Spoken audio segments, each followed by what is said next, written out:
Hallo liebe GamePro-Leser und willkommen zu unserer neuesten DVD. Wir sind heute in St. Louis Obispo bei Oddworld Inhabitants und hier neben mir steht kein anderer als Lon Lanning und mit dem werden wir gleich mal eine Tour durch seine Firma machen. Hi, I'm Lorne Lanning, President and Creative Director of Oddworld Inhabitants, and I'm going to take Roland and you on a tour of our studio.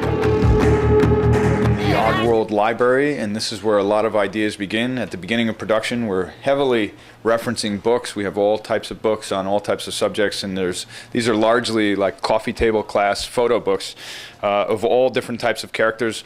And material, much of which we don't find at Barnes & Noble. Here's one of my favorite sections, of course. This is corruption, propaganda, and population control, which is the necessary section for the Oddworld Inhabitants reference library. Of course, this one in particular takes up 3 shelves because there's plenty of that going on in the world today. So, got to stay on top of things. And then, of course, all of our film stuff, the Cinefex books, ongoing. We have thousands of books. It sort of represents a lifetime of collection of material, and it's been very important to make sure that you're looking at everything that's available in the world so you can reference things and hopefully not duplicate what's been done before.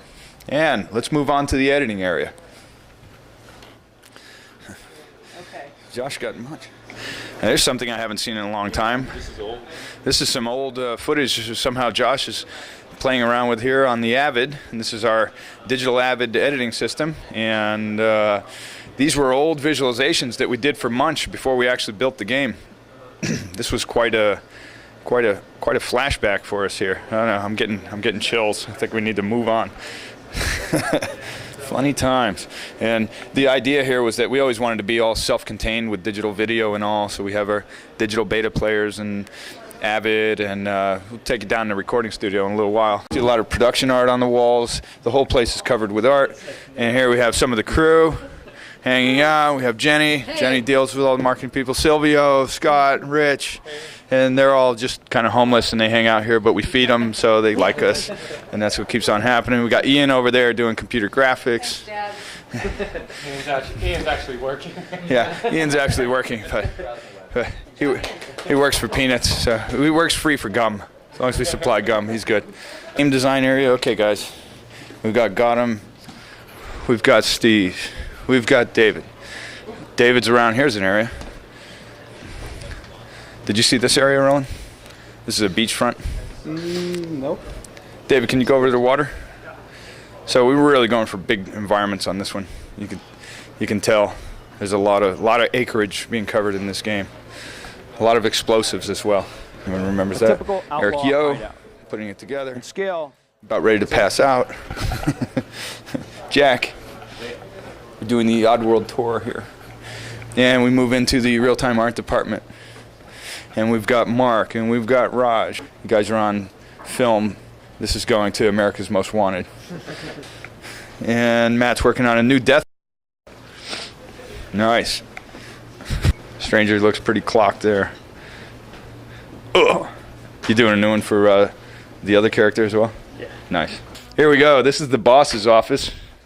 And the boss has been around for a while, and we won't say exactly how long because she'll kill me. But you can tell these are awards all from the film industry and television industry, Clios and Emmys and all kinds of things of that nature, projects, movies she's worked on, gifts from she's worked closely with in the past, and Mick Jagger, and these were all inspiring forces for her in her career previous to Oddworld. And of course Abe, that was a statue that was done in Germany that gets the art of book.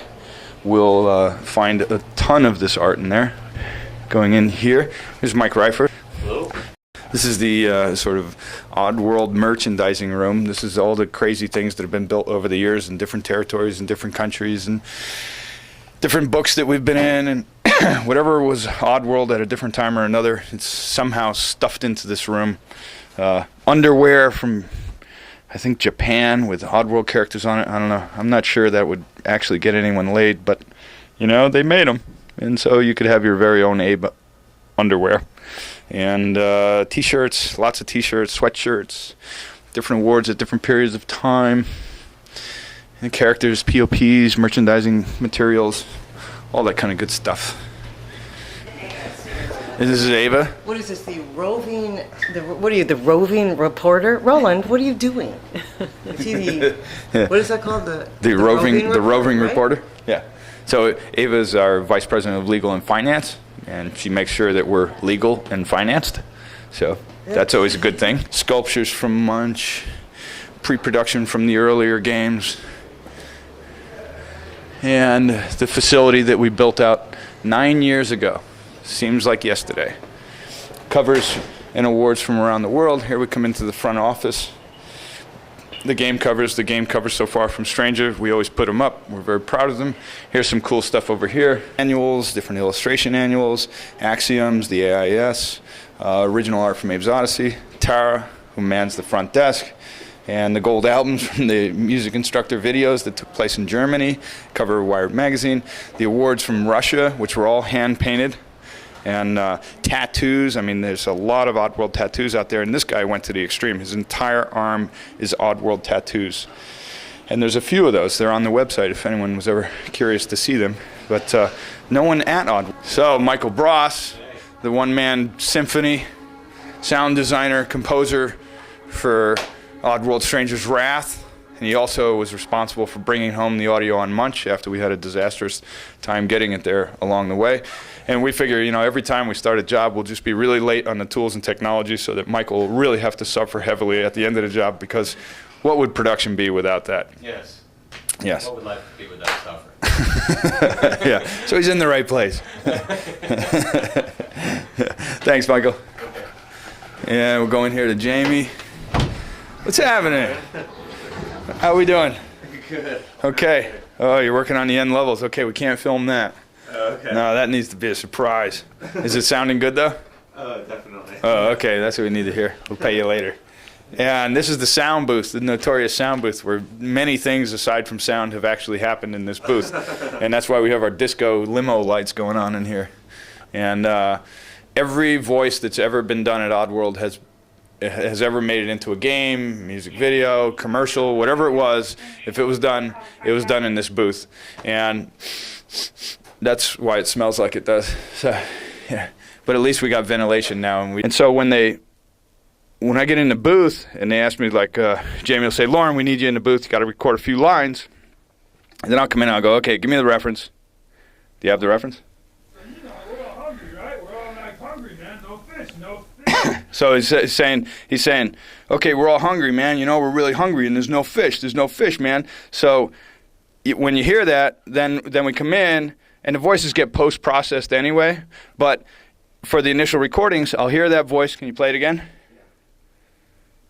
We're all hungry, right? And that'll be coming through the headphones, and then we'll try and match that voice again, because you go, oh, yeah, that's what he said. So I'll go, Hey, man, because we're all hungry. And if we're hungry, but we got no fish. And if there's no fish, then how are we going to eat, man? And then, like, if we're fishing, then we're hanging up. And then we're hanging up and they hang us, and then we're dead. Because we tried to fish, but there was no fish, and they don't let us fish, and now we're dead. And that's how it goes.